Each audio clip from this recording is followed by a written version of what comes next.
lot of times people ask, what's your schedule? And they immediately see how many parishes you have. A priest is going to be busy whether they have 1 or 2 parishes or 3 parishes.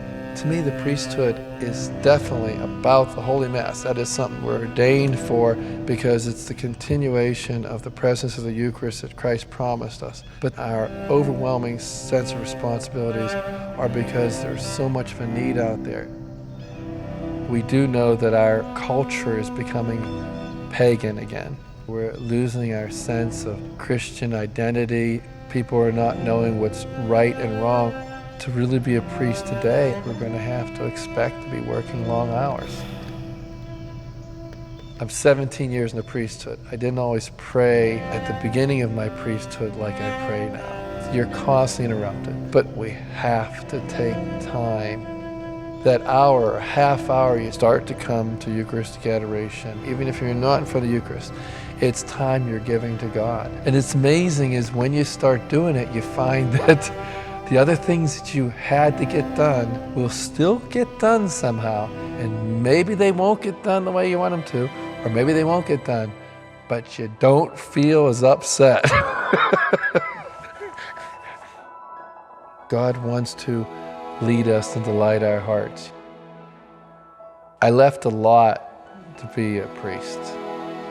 I wanted to be in the military. I also wanted to be married. I was commissioned in 1985. I wanted to be the best soldier could be, so I became qualified in air assault and airborne operations. I was handpicked for a lot of assignments to include being an NASA astronaut nominee. So I had everything I wanted. I was even engaged.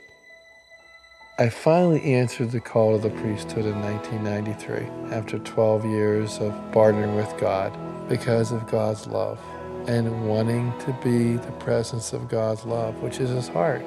And I came to know the heart of Jesus through my mother and father, and my sister. One time I was at a retreat, and the retreat director says, name the most influential priest in your life. My answer was my dad. I remember I was in high school, and my dad was on the phone. It was the middle of the night, and he was talking to someone. And when he was finally done, I went back out, and I said, Dad. And he told me, yeah, a woman, she just called. I don't know her, but she wanted to commit suicide. My dad looked at me and says, Danny, if someone calls you at 2:30 in the morning, the first thing you don't tell them is, do you know what time it is? You find out what they want.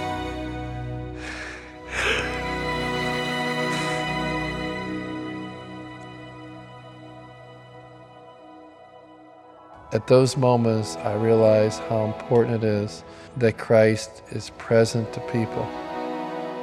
It's not about us, it's about the fact that we are called and ordained to be God's presence in this world.